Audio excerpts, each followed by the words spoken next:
Hola, muy buenos días a todos. Es un gusto para mí presentar este ciclo de conferencias, sobre todo en representación de la Coordinación Nacional de Conservación del Patrimonio Cultural del INAH.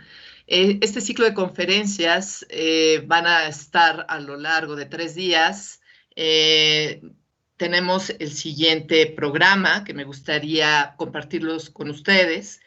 El tema de nuestras conferencias es Reconstrucción, casos y reflexiones fuera de la caja, experiencias en África, América y Asia. El interés de presentar este ciclo de reconstrucción es gracias a la participación que tuvo la restauradora Renata Schneider. Como ustedes saben, o muchos de ustedes saben, ella trabaja en la Coordinación Nacional de Conservación, es restauradora, perito desde hace muchos años, y ella participa principalmente en proyectos que tienen que ver con zonas marginadas de nuestro país. Ella participó en un evento internacional que justamente organizó el ICOM y el ICROM, y de ahí tuvo la oportunidad de conocer justamente a los ponentes que vamos a tener en este ciclo de conferencias. El día de hoy me da mucho gusto saludar justamente a Maya Ishizawa, quien presentará el tema Uso del patrimonio para la reconciliación, la reconstrucción de una capital real en Ruanda. Este es un tema que muchos de nosotros conocimos en los 90, justamente. No está basado principalmente en los sucesos del genocidio, pero tiene mucho que ver, de lo cual no quiero mencionar más, ya que de eso se encargará la propia Maya. Sin embargo, nos parece o le pareció a Renata muy importante considerarlo en este bloque debido a la forma de ver que tienen otros países lo que es el proceso de reconstrucción y la utilidad que tiene dentro del tejido social. Así es también el caso de nosotros ponentes, como es el caso de María de los Ángeles Muñoz, que va a presentar el miércoles 7 de octubre Reconstruyendo el patrimonio rural, aprendiendo de la reconstrucción de Chile en 2010. Después, el miércoles 14 de octubre del 2020, también a las 9 horas, la reconstrucción del patrimonio construido en Japón con Alejandro Martínez de Arabulo. Entonces, sin extenderme demasiado, quiero agradecer a Renata y a nuestra ponente Maya Ishizawa para darle inicio a esta primera exposición. Muchas gracias, Renata. Al contrario, muchas gracias, Mari Carmen.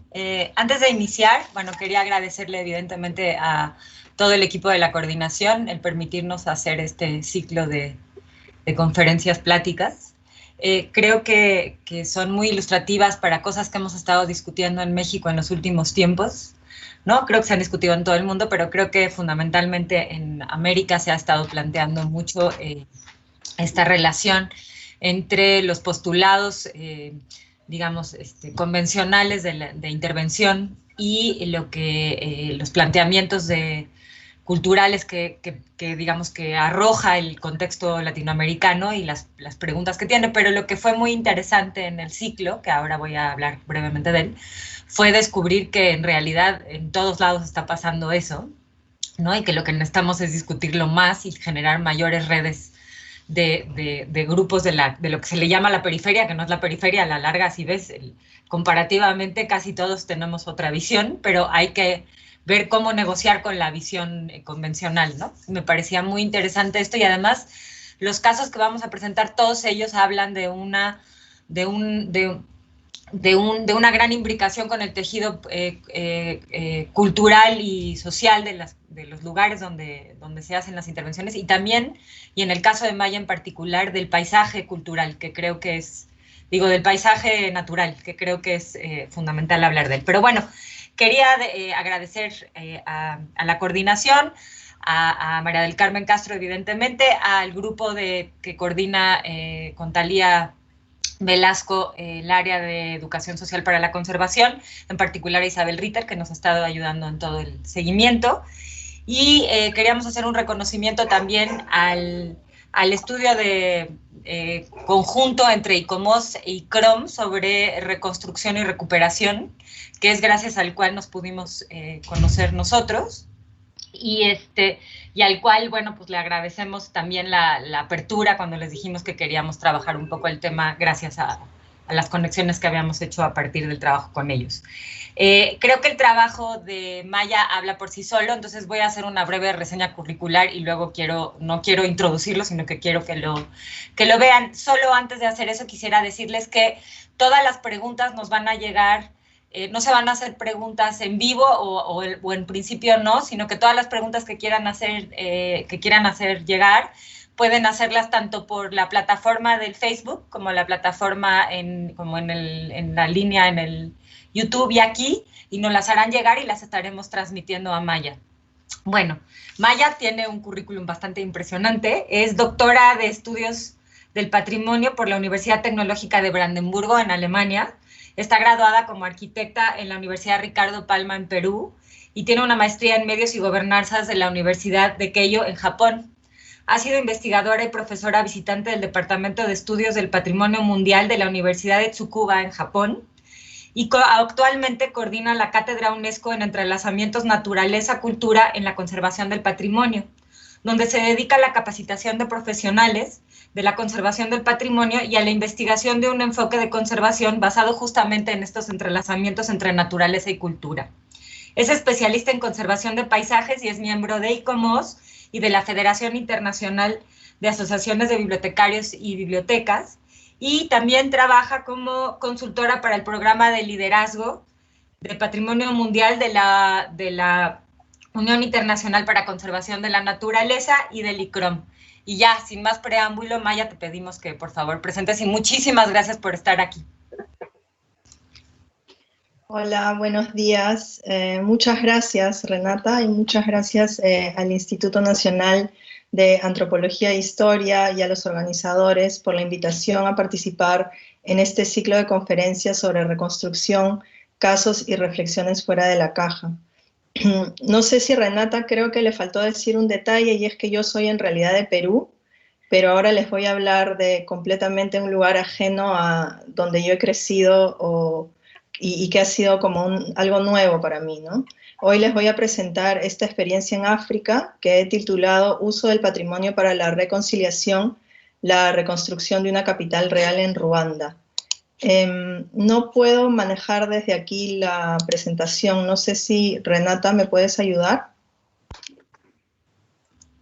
Hola, ya tomé el control, Maya. ¿Te sale a ti, como hicimos en el... ¿Ya te sale la posibilidad? No me sale, pero ¿puedes pasar a la siguiente slide? Sí, ahí está. Muchas gracias. Sí, ahora sí puedo tomar el control. Ok. Listo, perfecto, gracias.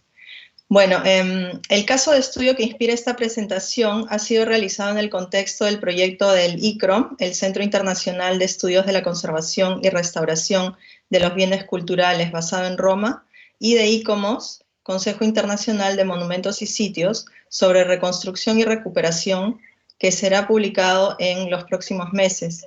La investigación la realicé durante el año 2019 mientras vivía en Kigali, la capital de Ruanda, donde fui investigadora asociada al Instituto de Museos Nacionales de Ruanda, que es la institución a cargo de la identificación y conservación del patrimonio cultural y natural en Ruanda. Actualmente esta institución ha dejado de existir para dar paso a la Academia del Patrimonio Cultural de Ruanda, que absorbe además la Academia de la Lengua y la Cultura y los archivos nacionales, además de la gestión de los sitios patrimoniales. Mi colega, el historiador Jérôme Karangwa, director de la Unidad de Investigación y Publicaciones del Instituto, ha sido mi coautor, pero también el principal informante de este trabajo. Lo que me inspiró a estudiar este tema fue mi encuentro con el paisaje cultural ruandés. Digamos, el tema de mayor interés para mí es la conservación de los paisajes culturales.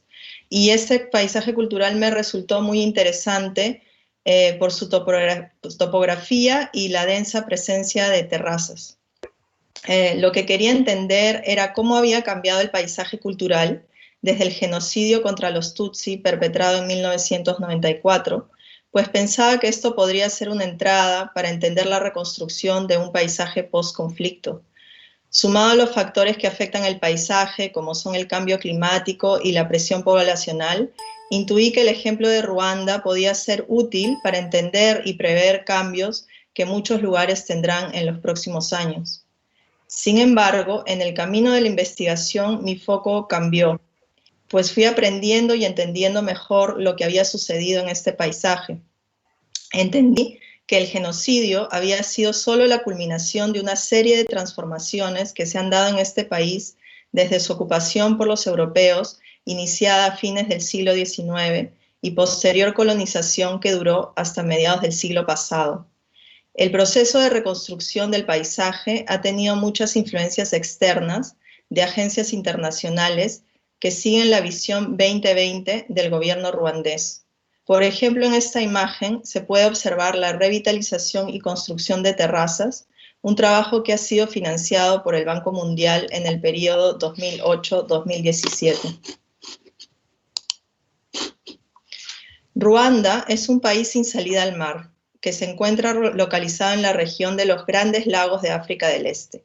Más de 12 millones de personas viven en un área de 26.338 metros cuadrados, convirtiéndolo en el país más densamente poblado de África continental. Se considera también que es uno de los países con más rápido crecimiento económico de la región hasta el estallido de la pandemia de COVID-19. Ruanda es comúnmente llamada la Tierra de las Mil Colinas, por la topografía montañosa que caracteriza su territorio, que únicamente se vuelve plano en las llanuras de Akagera, en la frontera con Tanzania. Su paisaje está poblado de plantaciones de plátanos, patatas, frijoles, cazaba y maíz, entre otros. Las colinas están ocupadas cada vez más por cultivos comerciales como el café. La capital Kigali se encuentra en el corazón del país y se cree que en este lugar se originó el reino de Ruanda. Sin embargo, Kigali solo se convirtió en la capital permanente luego de la instauración de Ruanda como república, después de la independencia del Reino de Bélgica, y cuya colonización duró desde 1922 a 1962. Antes de eso, Ruanda fue ocupada por el Imperio Alemán como parte de la África del Este alemana entre 1884 y 1919, que fue el fin de la Segunda Guerra Mundial y el fin de este imperio. Antes de la ocupación alemana, Ruanda fue un reino gobernado por el clan Abanyiginya.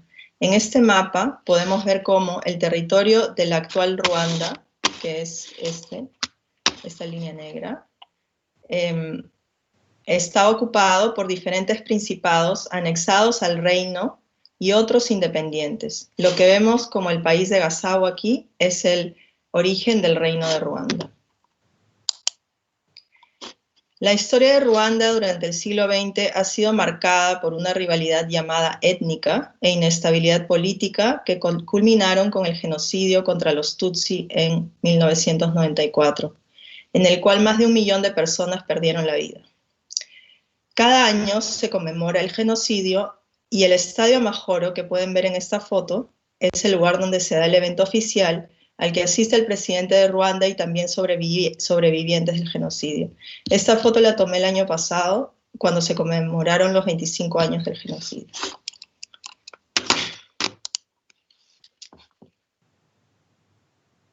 Acompañado de olas de migración causadas por el recurrente conflicto civil, el paisaje ruandés ha padecido cambios importantes: abandono de la tierra, reestructuración y modernización del sistema agrícola, foco en cultivos comerciales, erosión del suelo, creación de asentamientos rurales centralizados, urbanización, mientras el valor patrimonial no ha sido reconocido y por ello ni el todo ni los elementos del paisaje han sido protegidos. En esta foto vemos un ejemplo de una casa que fue destruida durante el genocidio y que ha quedado en ruinas hasta ahora. En los tiempos precoloniales y todavía antes del genocidio, el paisaje se caracterizaba por casas circulares, esparcidas por las colinas, hechas con postes de ciprés, anillos de carrizo y bambú, techadas con paja. En esta imagen podemos ver los planos de una serie de casas en la zona norte de Ruanda, en que se puede ver la separación de lotes y espacios entre las residencias y sus huertos. Es un dibujo a mano del arquitecto belga Lode Van Pe, que hizo su tesis en los años 80 sobre la arquitectura vernacular en Ruanda. Estos planos, que también fueron dibujados por el arquitecto Van Pe, muestran la planta y el corte de una cabaña tradicional y la distribución de la residencia con distintas cabañas de diferentes tamaños. La colonización belga incentivó la reorganización de la tierra y creó asentamientos rurales que concentraban la población usualmente dispersa en los llamados paysanats en francés. Esta misma estrategia, que primaba el desarrollo agrícola y un uso racional de la escasa tierra, continuó durante la Primera República, que vino luego de la independencia. En esta imagen podemos ver que la distribución de los lotes es regular, densa y siguiendo un concepto de racionalización del espacio que contrasta con la imagen anterior de la arquitectura vernacular. Luego del genocidio, el gobierno inició una estrategia llamada villagization, o en Kinyarwanda Imidugudu, que continuaba la estrategia colonial y de la Primera República, en este caso, para redistribuir la escasa tierra entre las personas que regresaban a Ruanda después del exilio. En paralelo, el gobierno emprendió una campaña en el año 2011 para erradicar los techos de paja tradicionales y reemplazarlos por planchas de metal corrugado o tejas, esperando desarrollar un modelo de habitación moderno para todos los ruandeses.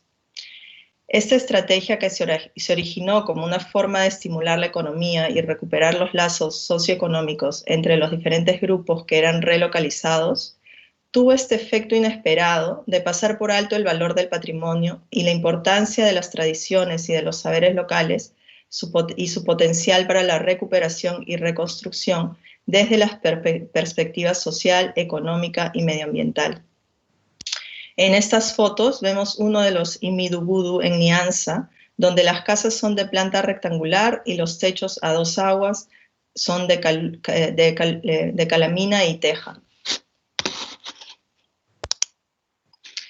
En esta diapositiva vemos la imagen a la izquierda, esta de aquí, es la visión 2020 del gobierno de Ruanda, que fue planteada a inicios de los años 2000 y revisada en el 2012.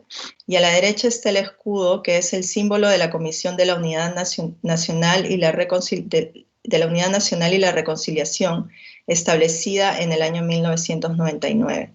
Estas dos instituciones representan la visión para la Ruanda como nación en el futuro post-genocidio. En este mismo contexto de recuperación post-genocidio y de reforzar una nueva identidad nacional para Ruanda, la idea de la reconstrucción de una capital real surgió. La idea detrás era que, restaurando el valor cultural de la última capital real, se podría mostrar la originalidad de la arquitectura tradicional ruandesa. El entendimiento de la época precolonial, representada por una capital real como una utopía social, intentaba traer de vuelta la unidad e identidad a una nación resquebrajada por la colonización, la guerra civil y el genocidio.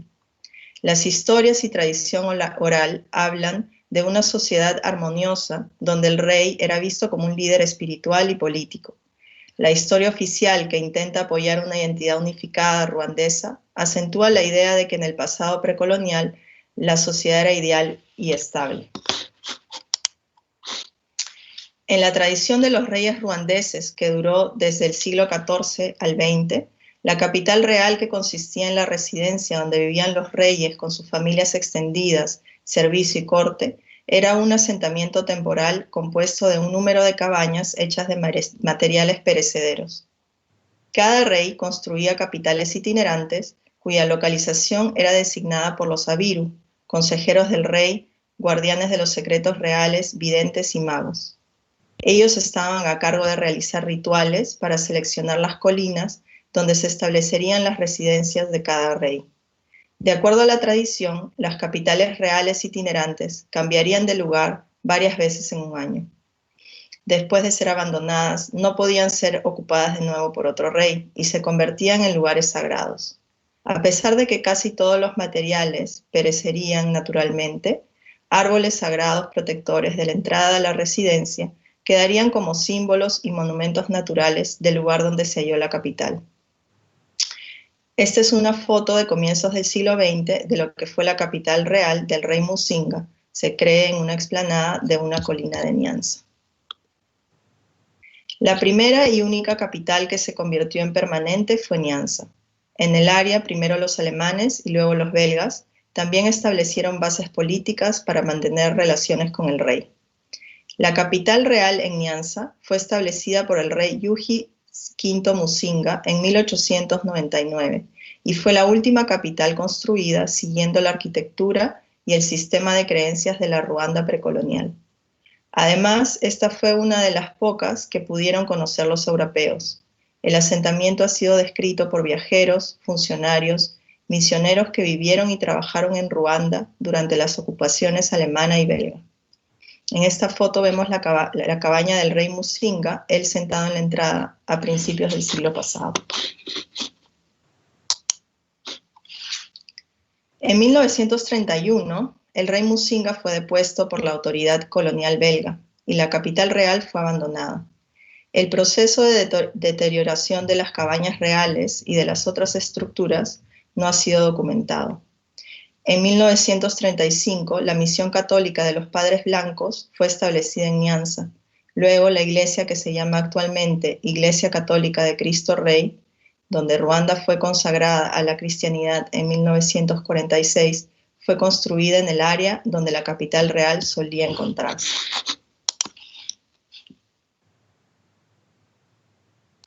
Basándose en los recuentos de exploradores e historiadores, el historiador francés Bernard Louban describió la organización de la capital real en su artículo llamado Niansa, una capital real de la antigua Ruanda, publicado en 1980.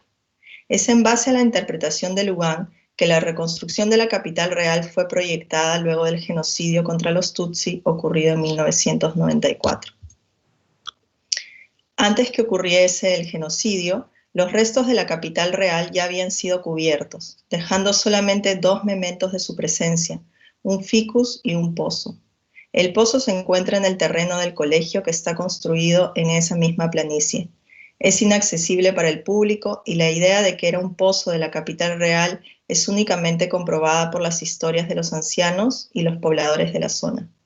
En la primera foto, esta de aquí, podemos ver la explanada donde se cree que estuvo asentada la capital real, y en la segunda foto, esta de aquí, es el ficus que se cree que fue plantado al fundar la capital real. Ahora este terreno pertenece al colegio. Hasta el momento, solamente un conjunto de 3 cabañas ha sido reconstruido en la colina de Rukari. Esta colina es vecina a la de Niansa y se encuentra en el mismo distrito, en la provincia sur de Ruanda. Al lado se encuentra el palacio que los belgas construyeron para el hijo de Musinga, que es este de aquí, con techo rojo. Esta reconstrucción se dio entre los años 2003 y 2008 y forma parte del Museo del Palacio del Rey. El profesor Celestin Kanimba Misago, arqueólogo y antiguo director del Instituto de Museos Nacionales de Ruanda, lideró la reconstrucción de la capital real. El diseño de las cabañas reales se basa en aquel de otra cabaña tradicional que en 1955 era parte de la residencia de un jefe del distrito de Nyaruguru, también en la provincia del sur de Ruanda. En 1957, la cabaña fue desmantelada y reconstruida en lo que es ahora el Museo Etnográfico, y en ese entonces era el Instituto de Investigación Científica de África Central. La podemos ver en esta imagen. El profesor Kanimba Misago leyó las descripciones y recuentos de la capital de Niansa e invitó a los ancianos que vivían en Niansa y discutió con ellos la posible distribución y diseño de la capital. A pesar de que no existe una documentación sobre cómo se tomó esta decisión, es posible descubrir al ver la reconstrucción que el diseño fue adaptado de la cabaña tradicional expuesta en el Museo Etnográfico en Huye, la sede del profesor Kanimba Misago. Con la ayuda de los ancianos expertos llamados Abagorosi, arquitecto en la Ruanda tradicional, el profesor Kanimba Misago logró construir las presentes estructuras de las 3 cabañas tradicionales, recuperando las técnicas tradicionales de construcción. La idea original fue reconstruir el conjunto de 16 cabañas como en la descripción de Lugan. En el contexto de modernización y reconstitución económica como prioridad en Ruanda después del genocidio, este proyecto emergió como una forma de usar la cultura para la recuperación. Un dato importante que fue recuperado durante la reconstrucción es que el techo es lo primero que se teje, pues es un armazón de carrizos llamado impfundo y es lo que determina el tamaño de la cabaña. A partir del techo es que se puede construir el resto. Cada elemento tiene un significado simbólico y representa la relación entre los habitantes, el mundo natural y espiritual. Cada una de las columnas que vemos aquí en este plano que soportan el techo tienen un nombre específico y una función específica en su división del espacio. En la reconstrucción se ha intentado recrear también los elementos que eran usados en la vida diaria y para ello se convocó a artesanos expertos que todavía guardan los saberes tradicionales para su producción y diseños. Incluso se ha recreado el establo de las vacas, llamadas inyambo, animales sagrados para los ruandeses y que están muy presentes en las representaciones culturales. Sin embargo, se han usado también materiales como concreto, en lugares donde antes se usaba arcilla y bosta para proteger de la humedad. En este caso, el iguitabo, que es la entrada, esta parte de aquí, es de cemento. El supuesto fue que todas las cabañas siguen las mismas técnicas de construcción y diseño básico, que ganaría complejidad y decoración cuanto más alta la jerarquía del usuario y mayores sus recursos. A pesar de que la capital real era la residencia del rey y representaba una forma de vivir de una élite, las cabañas reales reconstruidas representan la tradición arquitectónica de Ruanda, propia del paisaje accidentado y adaptada a las condiciones medioambientales de su geografía y clima. Reconocer que la inspiración de esta arquitectura se encuentra en una cabaña típica tradicional esclarece que la reconstrucción de la cabaña real sintetiza la estrategia de habitación ruandesa, que variaría de región a región de acuerdo a los materiales disponibles y a ligeras diferencias medioambientales. En este sentido, las cabañas reales guardan una llave para entender el paisaje cultural ruandés. Puesto que los materiales en los que las capitales reales y en general las cabañas eran construidas eran perecederos, no existía un sistema de protección y conservación de patrimonio construido o de sitios en Ruanda antes de la ocupación alemana. Solo recientemente, la primera ley para la protección de los sitios patrimoniales ha sido establecida en el 2016, pero un inventario del patrimonio cultural de Ruanda todavía está en proceso. Se espera que categorías y modelos de protección para los lugares patrimoniales y recursos patrimoniales en general serán creados en el mediano plazo.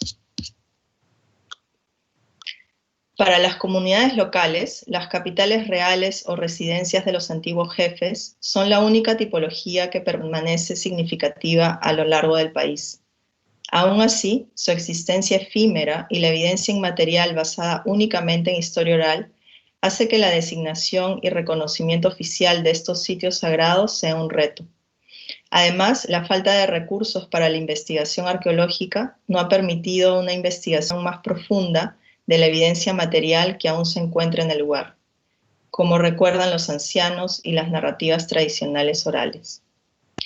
El caso de la capital real en Niassa es uno de muchas capitales reales y residencias de jefes, pero es el caso más documentado.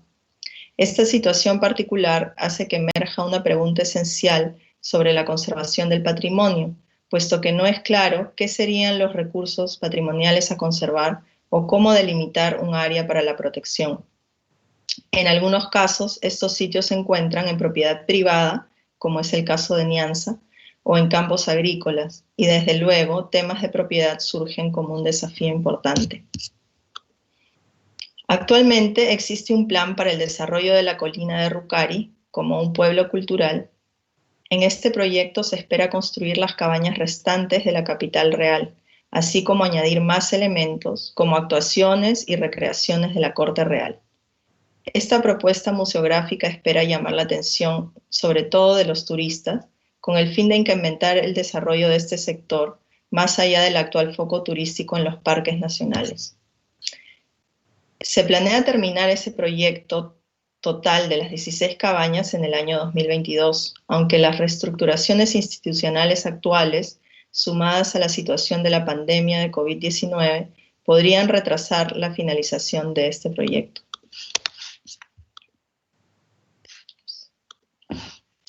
En esta imagen satelital podemos ver la relación entre las diferentes colinas sagradas del distrito de Niansa, que incluye no solo la colina de Rucari, que está aquí al medio, donde se encuentra la reconstrucción de la capital real, sino también la colina de Muima, donde está enterrado el hijo de Musinga, y también la colina de Niansa, donde se cree que estaba la capital real de Musinga, así como la colina de Ruecero, donde se construyó un palacio de estilo occidental para el hijo de Musinga. Sin embargo, este palacio nunca fue ocupado y ahora es parte también de la red de museos. En términos de los principios clásicos de autenticidad, la reconstrucción de la capital real en Niansa no se adhiere a la veracidad de los materiales, su substancia, forma, función, ni siquiera ubicación, marco o espíritu y sensibilidad, pues está basada en la interpretación de lo que la capital pudo haber sido. El propósito original de la residencia ha sido modificado, el diseño de la cabaña se ha basado en una cabaña distinta.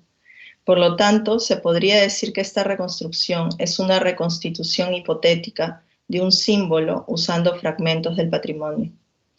Estas piezas reensambladas intentan restaurar una cierta esencia que las construcciones originales pudieron haber tenido.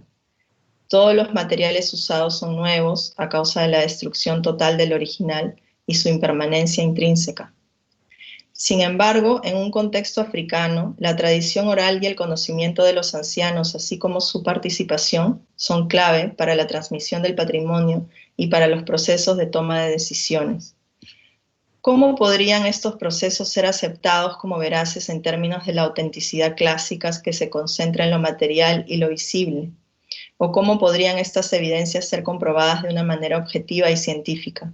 ¿Es acaso la autenticidad material relevante en un contexto de recuperación social y donde el propósito de la reconstrucción es la de curar y reconstruir la identidad? ¿Cuán relevante es la precisión cuando las poblaciones locales han participado del proceso? Son las preguntas que todavía no he respondido. En un documento reciente que propone principios y guías para los museos y el patrimonio, el concepto de autenticidad es discutido como un concepto que está en evolución. Nuevas aproximaciones a la autenticidad la reconocen no como algo intrínseco, material o como la cualidad de algo, sino como una experiencia mediada socialmente. Puesto que los pocos edificios históricos que han permanecido después del genocidio pertenecen a la autoridad colonial, las cabañas reales intentan ilustrar la arquitectura precolonial de Ruanda y es esa la importancia de su reconstrucción. En esta foto, por ejemplo, vemos la casa de Richard Kant, el residente alemán durante la ocupación del Imperio Alemán, que es uno de los pocos edificios históricos aún en pie. Ahora es el Museo de Historia Natural de Ruanda. Sin otros restos de la arquitectura vernacular ruandesa, las cabañas reales se han convertido en un símbolo de la identidad y cultura ruandesas. Ahora la reconstrucción está teniendo efectos multiplicadores en la arquitectura contemporánea. La replicación de las cabañas reales para el turismo es evidente. Incluso han inspirado a la arquitectura contemporánea, como se puede ver en el Centro de Convenciones de Kigali, que se terminó de construir en el 2016, diseñado por un arquitecto alemán que se inspiró en la cabaña real de Rucari. Y también en los hoteles ecológicos cerca del Museo Etnográfico. La replicación de las cabañas reales sin el entendimiento de su sistema constructivo y de las fuentes puede llevar a una transmisión e interpretación problemática de la arquitectura vernacular de Ruanda. Es por ello que sería importante para la presentación e interpretación de estos recursos patrimoniales reconstruidos que la historia detrás de su reconstrucción y reensamblaje de los diferentes elementos como fragmentos del patrimonio sea explicada. En Ruanda, la recreación de este pasado idealizado está ahora en relación con el tejido social y urbano del presente a través del museo.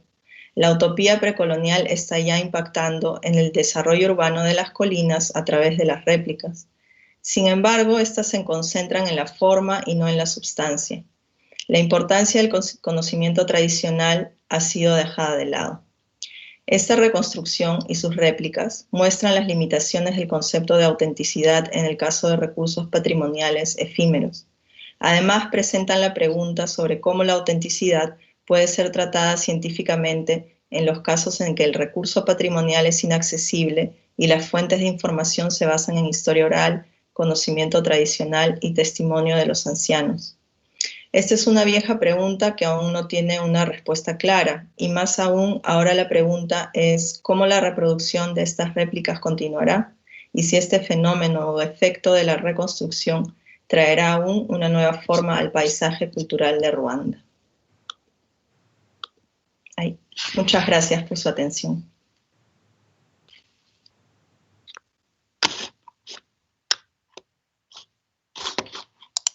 Muchísimas gracias, Maya. Es realmente interesante y fascinante, me parece fascinante el tema. Bueno, tenemos un montón de preguntas, entonces para pasar rápido a ellas, para que podamos como avanzar, sin más preámbulo te empiezo a lanzar las preguntas que han llegado. La primera, que me parece muy pertinente, dice: ¿qué resultados directos sobre el proceso de reconciliación crees que va a tener este caso, ahora y en un futuro próximo? ¿Y en qué medida contribuye a ese camino como símbolo de un periodo anterior a la violencia de la colonización y el genocidio? Gracias por la pregunta. Sí, es un tema importante. Yo pienso que esta reconstrucción contribuye a la reconciliación en la medida que mira hacia un momento anterior al conflicto civil y al genocidio. En Ruanda, podríamos decir que el patrimonio cultural participa de dos maneras en el proceso de reconciliación. Por un lado está la memoria del genocidio, a través de la red de sitios de memoria que se encuentran en todas las localidades del país, siendo el Museo de Gisozi en Kigali el más grande. Y por otro lado, buscando promover soluciones hechas en casa, lo que le llaman homegrown solutions, que recurren a prácticas culturales para, por ejemplo, resolver conflictos en la comunidad, como es el caso de las cortes de Gachacha, o para hacer trabajos comunales como Umuganda. Y un elemento esencial es la oficialización y el uso prioritario de la lengua única Kinyarwanda, común a todos los ruandeses, antes que las lenguas coloniales como el francés o el inglés. Y entonces, en este contexto, esta capital real trae algo diferente, que es el mirar un remanente tangible del pasado, eso que no existe. Siento que lo importante es que, como se ve en esa foto final que mostré de los niños y la juventud, ellos pueden acudir a algo más allá del tema de la violencia o el tema del genocidio, o del tema de la colonia, a través de ese ejemplo de arquitectura tradicional que alimenta la identidad ruandesa. En todo caso es un proceso, pero pienso que esta reconstrucción puede contribuir desde ese aspecto, a pesar de no ser fidedigna y a pesar de no seguir estos principios de autenticidad que promueve nuestro campo profesional del patrimonio cultural. Muchísimas gracias, Maya. Ahora tenemos una pregunta de María del Carmen Castro, de la coordinadora, que dice que cuál es la opinión de la población local acerca de la reconstrucción de esta ciudad, que además no está ni en el mismo lugar, ni son los mismos materiales, es decir, qué ha sido como el Sí, como ya hemos conversado antes, ¿no? Este tema es un tema delicado porque estamos hablando de una sociedad que fue dividida durante muchos años por una distinción entre la étnica, ¿no? Que incluso es un tema que en Ruanda no es un tema del que se puede hablar, es algo que justamente en el proceso de reconciliación, uno de los temas es que no se mencionan más estas etnias, ¿no? Como diferentes, sino todos somos ruandeses. En el caso de la capital real, yo tuve la experiencia de preguntar a algunas personas si es que habían ido. Y la verdad es que la mayoría de la gente común no ha ido, sino más bien creo que es algo que sí saben que existe, que sí saben que se ha dado, pero no es algo a lo que la gente normalmente visita, porque el acceso no es muy fácil, no hay un transporte público que llegue al lugar, entonces es un poco complicado, pero sí yo creo que lo están usando más como un elemento para la educación de los colegios, de los niños, y es un poco más ese público el que accede a esta reconstrucción. Pero en términos, digamos, de los investigadores o la gente que trabaja en el tema de patrimonio, es aceptado que es un elemento que ayuda a este tema de la identidad, a recuperar el tema de la identidad, y no se cuestiona tanto estos aspectos del cambio de lugar o del cambio de material, porque como anteriormente les expliqué, en el caso de Ruanda no hay restos materiales de construcciones en general, ¿no? Entonces existe esta idea general de que los sitios significativos son los lugares donde se encontraron en algún momento estas capitales reales, estas residencias de jefes, pero no hay una valorización tan fuerte por lo material, sino es más por el tema del significado, ¿no? No sé si eso responde la pregunta. Sí, la responde. Sí, perfecto, la respondió. Muchas gracias, Maya. Bueno, ahora tenemos una pregunta de Valérie Magar, que dice, bueno, hay miles de elogios, ahorita te digo los miles de elogios, pero vamos por las preguntas. Valérie Magar te pregunta, muchas gracias por compartir esta experiencia. En un mundo cada vez más polarizado, ¿cómo crees que el patrimonio puede servir de puente o espacio de diálogo entre grupos opuestos? Creo que lo que fue interesante en este caso de Ruanda es que, bueno, para empezar, es que creo que justamente la diferencia es que en el Ruanda actual no hay ese incentivo a guardar como la identificación con una etnia distinta. Entonces, como partiendo desde esa unificación, desde ya, de que uno no se puede identificar como parte de una etnia, sino como parte de una nación, es que se invita a la población local, y es además el proyecto de la capital real o la reconstrucción también fue, ¿cómo se dice?, fundado. Los fondos para hacer la reconstrucción también vinieron de la gente, de los pobladores locales.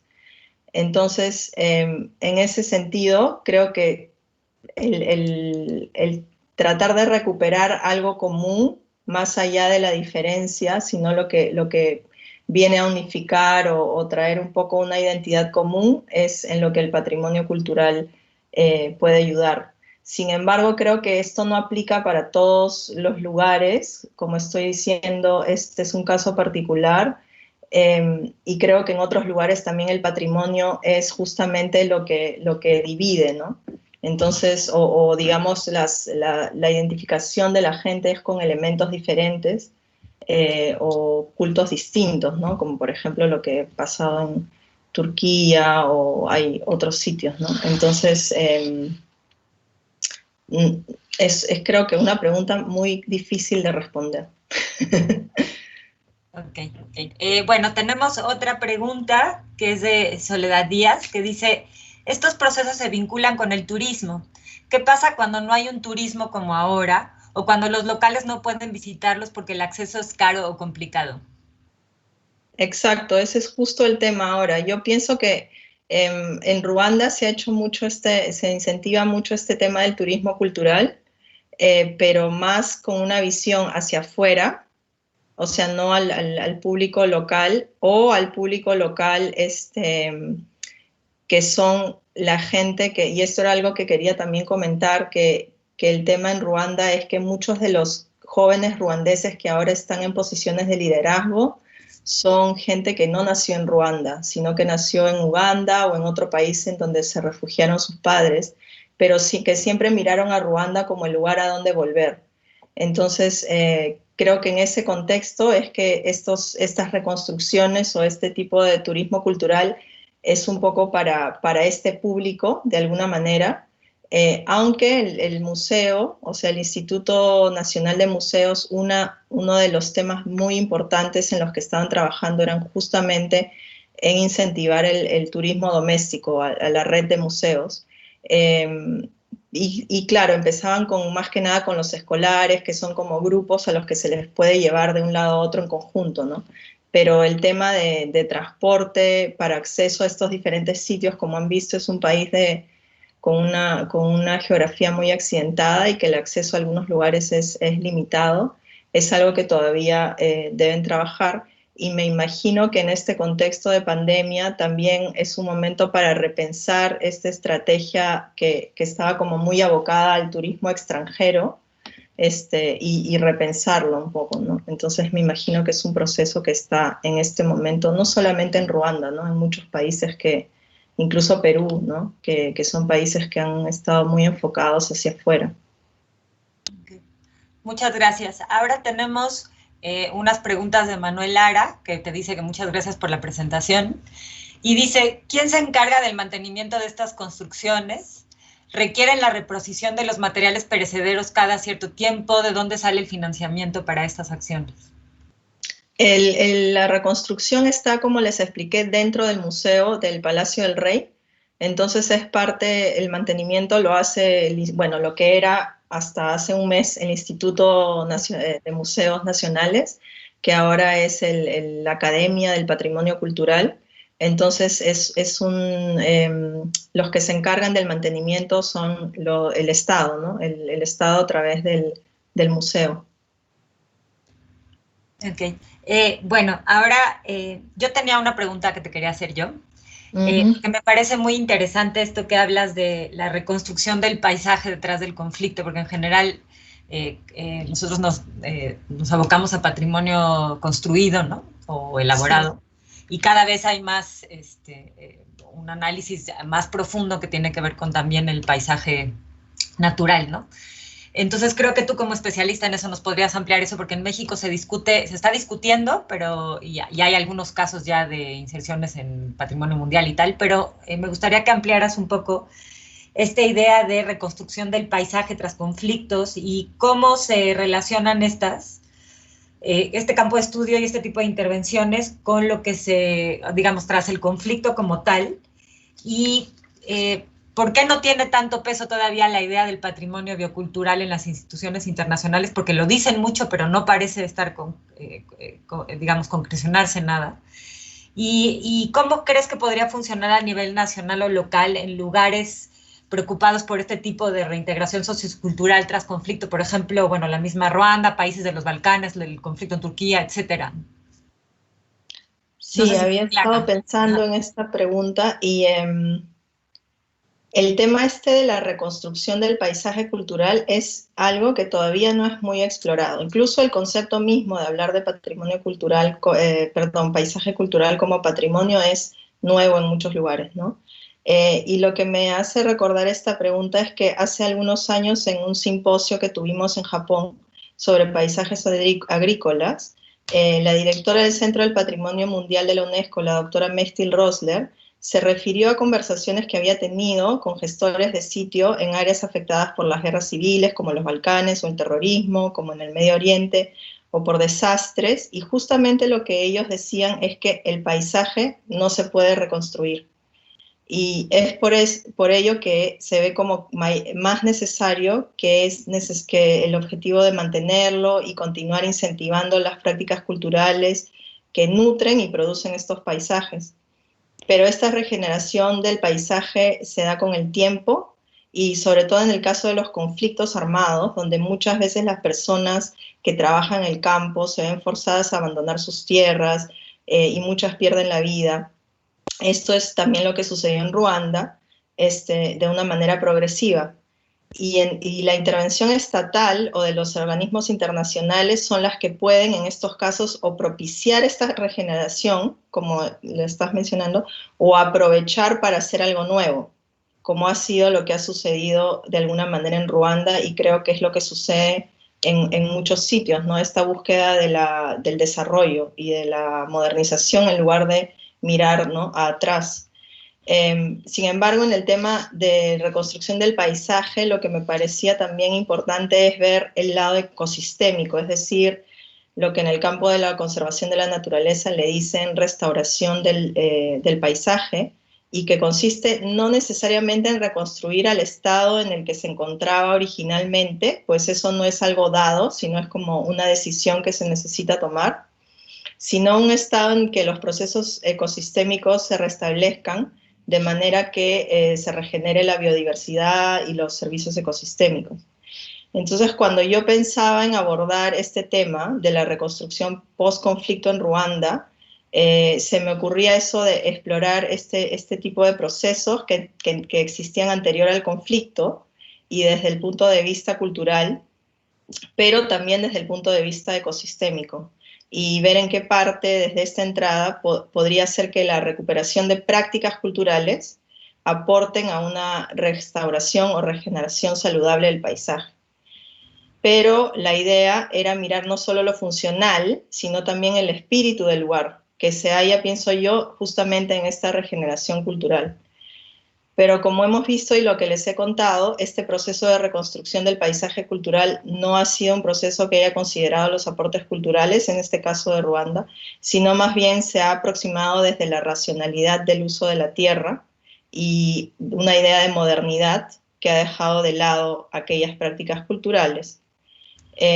A pesar de todo esto, yo lo que sentí es que la reconstrucción de estas cabañas estaban reconstruyendo este elemento fundamental de lo que fue este paisaje preconflicto o precolonial, y que traía de vuelta y promovía de alguna manera el repensar estas aproximaciones, y quizás podía construir a una reconstrucción emergente, que es lo que menciono al final, ¿no? Algo que se da a través de la réplica o la reproducción formal de estas cabañas tradicionales.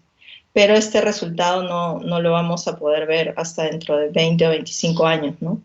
Y creo que la escala temporal de la reconstrucción de un paisaje es quizás mayor a la escala de un edificio, como en el caso de un templo japonés, que es lo que va a explicar Alejandro en 2 semanas, o un elemento urbano, como en el caso del puente de Mostar, que se reconstruyó también. Me imagino que la charla de María de los Ángeles también va a tocar un poco este tema, ¿no? Pero en el caso de Ruanda, el trasfondo de los actores de la reconstrucción no era tanto no era tanto la intención de reconstruir un paisaje, sino reconstituir un símbolo que pueda tocar a todos los ruandeses, y sobre todo un símbolo, como dije antes, para la juventud y para los niños, más allá de la colonización y de la guerra y del genocidio. Muchas gracias. Ahora hay una pregunta de Yolanda Madrid que dice: muchas gracias por la presentación. Si bien es difícil amarrar el concepto de autenticidad, ¿se pensó en la vinculación de la decisión en torno a la propiedad de confiabilidad, que lo aleja de una propiedad absoluta o de un valor en sí mismo, al vincularse más a las necesidades espirituales, de contexto y de unidad? ¿En dónde podría asociarse a lo natural? No entiendo bien la pregunta. Si quieres, Yola, ¿por qué no tomas el micrófono y explicas tu pregunta? Porque creo que estás aquí, ¿no? En Teams. ¿Escuchan? Sí, ahí está Yola. ¿Ya me escuchan? Veo aquí la pregunta. Es que está muy mal mi computadora por el momento. Mil disculpas. Muchas gracias por la presentación. En realidad mi duda es en dónde se amarra, digamos, este proceso de reconstrucción. Entiendo que lo material no tiene ningún sentido y que no opera, ¿no?, de ninguna manera. Y pensaba justamente en la posibilidad de pensar como sucede de pronto en los acervos digitales, en donde lo material realmente tampoco opera, que se alude, digamos, a una situación de confiabilidad, ¿no? Porque hay datos que te permiten hacer este tipo de cosas. Era solamente, yo sé que más o menos lo esbozaste, pero quería yo como confirmar si eso se pensó, digamos, se prefiguró como parte del proceso de la toma de decisiones, o hubo algunas otras características, digamos, que los llevaron a tomar esa decisión, que no tiene que ver justamente con la autenticidad. No sé si ahora sí fui más clara. Creo que sí, no estoy segura, pero el tema con la reconstrucción, o sea, con la toma de decisiones, es que la persona que les mencioné, el profesor Kanimba Misago, murió en el año 2010. Entonces, hay muchas cosas que han quedado un poco no claras de cómo fue ese proceso. Mi colega Jerome Carangua, que les comentaba que trabajó conmigo en esta investigación, él era asistente del profesor y junto con él intentamos buscar documentos donde se documente justamente este proceso y cómo se decidió reconstruir de esta manera y no, digamos, tomar el lugar o no investigar más el tema arqueológico, pero no hay ningún documento en el que se haya documentado este tipo de proceso. Entonces, esa parte creo que no es muy clara y todos son como deducciones, ¿no? En base a lo que hemos visto, a lo que hemos visto que ha sido el proceso y lo que algunos de los trabajadores del museo se recuerdan que ha sido, pero no ha habido, creo, una reflexión tan clara sobre el tema de autenticidad. O sea, no ha habido en ningún momento una pregunta de si esto va a ser algo auténtico o no va a ser auténtico, porque, como mencionabas anteriormente también, este tema de lo material y este tema incluso de fijar el sitio, ¿no? Porque, como mencionaba anteriormente, las capitales reales eran itinerantes, cambiaban de lugar, los lugares ya no se podían ocupar de nuevo. Entonces es como que la concepción del lugar, de patrimonio o de sitio son completamente diferentes y ajenas a esta visión que tenemos más como orientada a lo material, a la reproducción material, ¿no? No sé si respondo a la pregunta. Sí, totalmente. Muchísimas gracias. Bueno, voy a pasar a las felicitaciones y luego hay 2 preguntas más. Bueno, Eva Alsman dice, qué belleza. Adriana Orozco dice, gracias a ti por compartir tu trabajo. Viviana Telles dice, gracias, muy interesante. Julieta García dice, felicidades, este tipo de trabajos son realmente importantes y fascinantes. Daniela Acevedo dice que trabajo más espectacular, Maya, muchísimas gracias por compartirlo. Es muy interesante y pocas veces conocemos las problemáticas de África. Y luego Juan Ramírez dice, qué interesante trabajo, muchas felicidades. Ahora, yo tengo 2 dudas también, y ahorita leo otra. Una que tengo grande es, realmente, digamos, no es una pregunta específicamente de patrimonio, pero es algo que me parece que es importante considerar, es, ¿realmente funcionan estas ideas de vamos a borrar la etnicidad y entonces vamos a hacer una sola nación? Porque lo que ha demostrado en otros lugares, sin duda el ejemplo de los Balcanes es el más claro con Yugoslavia, es decir, ¿realmente funciona decir estamos creando algo que habla de una unicidad? Yo entiendo que en Ruanda esta diferencia entre Tutsis y Hutus también es un poco artificial, entonces a lo mejor sí funciona, no sé, pero quisiera que desarrollaras eso porque también generar símbolos que a lo mejor en un momento dado después son obsoletos es como interesante, ¿no? Y la otra cosa que me preocupa, no me preocupa, me llama la atención, más que me preocupe, es si se empiezan a hacer estos inventarios, estos catálogos de patrimonio, ¿no se corre el riesgo también de esencializar ese tipo de patrimonio y congelarlo y generar como, esto es la arquitectura ruandesa, ¿no? O sea, que eso también ha pasado mucho en lugares donde se declaran, por ejemplo, sitios de monumentos por patrimonio mundial y entonces se genera como una idea de lo que es la arquitectura que no puede variar y que también va contra esta idea de que el patrimonio es dinámico. Nada más quisiera ver si tú tienes algo que pudieras ampliar sobre eso. Sí, bueno, voy a empezar por la última y terminar por la primera. Okay. Gracias.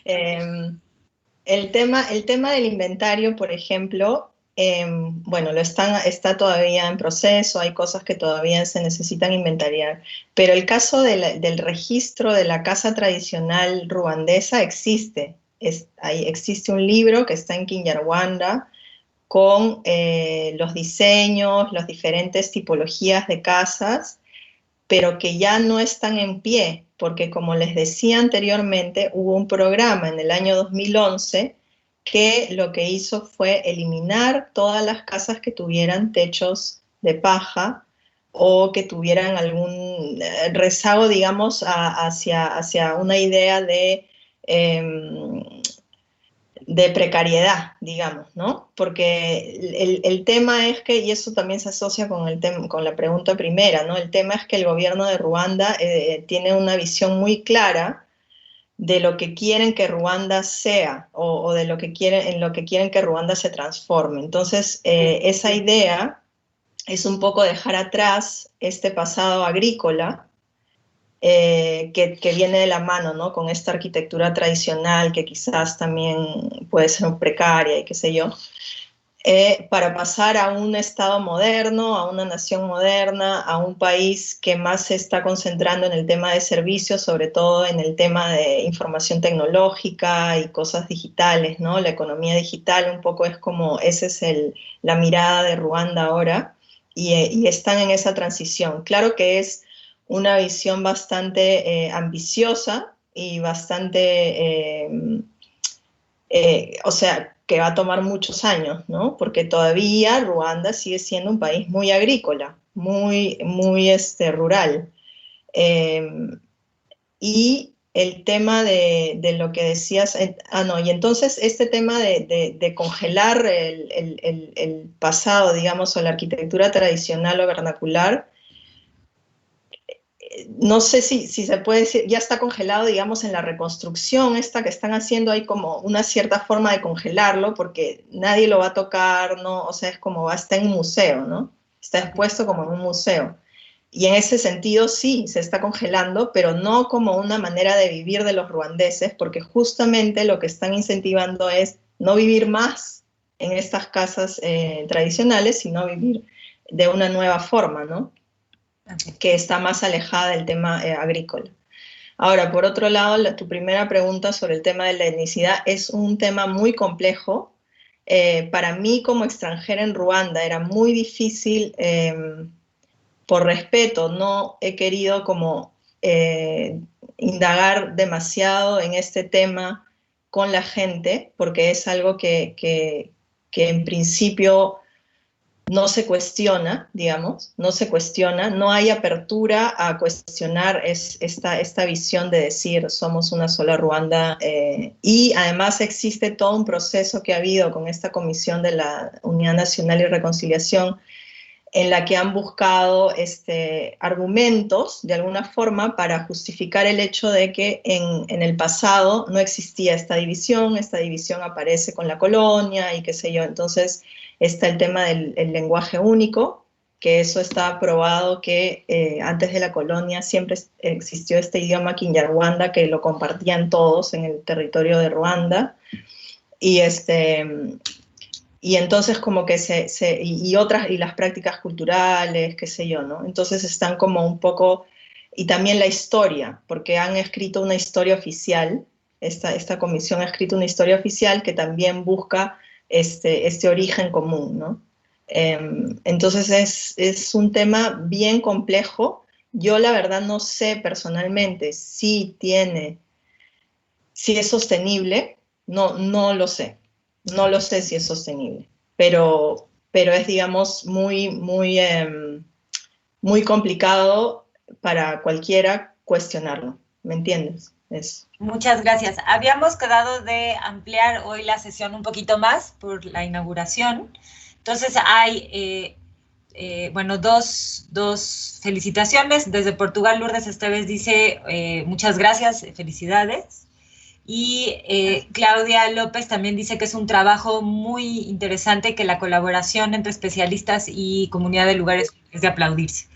Por otro lado, te quiere preguntar Julieta García si hay algún libro o página web donde se pueda consultar y revisar este proyecto. ¿Te refieres a la investigación o al proyecto mismo? Yo supongo que ambas. Porque la investigación, bueno, como Renata también sabe, todavía no está publicada y se va a publicar en todavía unos meses más, ¿verdad, Renata? Nuestras diferentes investigaciones sobre este tema de reconstrucción. Y en realidad esta investigación es bastante, ¿cómo decir? Es nueva, o sea, no hay otro documento que yo pueda recomendarte donde vas a encontrar toda la información, porque justamente eso la investigación ha sido como reconstruir este proceso. Entonces, no hay como una página web donde mirar cómo ha sido este proceso, ¿no? Entonces, creo que puede esperar a la publicación, quizás. Bueno, muchas gracias. Las publicaciones van a salir en unos como 4 o 5 meses y van a ser de descarga gratuita en la página de ICOMOS, pero ha sido un proceso largo, llevamos como año y medio, ¿no? En el proceso y hay varios casos muy interesantes. Ahorita se pueden consultar ya algunos que están en el proyecto piloto, por ejemplo, Alejandro Martínez de Arbulo, que va a ser la conferencia del final de Japón, su texto ya está disponible en la plataforma. Ahora, una de las cosas que nos interesaba mucho aquí era poder difundirlo en español, porque este tipo de cosas generalmente salen en inglés, no todo el mundo tiene acceso o sabe, digamos, o puede manejarse en el inglés, y también era interesante como generar estas redes, que les decía yo, como de periferia, ¿no? Para que nos vayamos conociendo todos. Maya nos proporcionó su correo electrónico por si alguien quiere escribirle después o ponerse en contacto con ella. Lo puse ya en el chat de Teams, pero es ishizawa.maya@gmail.com. Y también para cerrar, bueno, Soledad dice muchísimas felicidades, que fue estupendo. Y les queríamos agradecer mucho a todos que estén aquí. La próxima sesión será con María de los Ángeles Muñoz, que nos va a hablar de todo el proceso de reconstrucción de centros rurales, o sea, de poblaciones rurales, en la sección media de Chile tras el sismo de 2010, y cómo se hizo para mediar entre la conservación del patrimonio de estas viviendas y el que sigan siendo viviendas para toda la población que vive en estos lugares. Entonces va a ser muy interesante también, ojalá se puedan conectar. Y quisiéramos, bueno, de nuevo agradecerle de verdad a Maya, porque ha sido un largo trabajo de coordinación, y a la gente de la Dirección de Educación Social para la Conservación. Y pues no sé si alguien quiera, tienen un segundo más para hacer una pregunta o para agradecer o para poner sus micrófonos abiertos. Y muchas gracias por su presencia aquí. ¿Nadie quiere? ¿No? Bueno, pues entonces vamos a dar por concluida la sesión. Muchísimas gracias a todos. Maya, ahorita te llega ya también tu constancia y tu reconocimiento. Muchísimas gracias. Gracias por la invitación. Ha sido muy interesante compartirlo y sobre todo hablar en español sobre este tema, porque siempre lo he trabajado en inglés, pero me parece muy importante compartirlo con el público de Iberoamérica, que no conocemos mucho lo que pasa en África, ¿no? Y me parece un caso muy, muy interesante, sí. Gracias por los comentarios. Muchas gracias. Hasta luego a todos.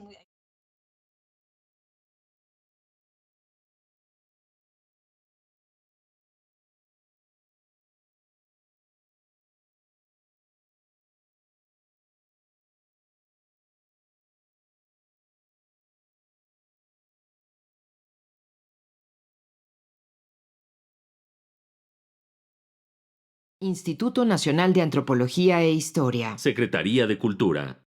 Gobierno de México.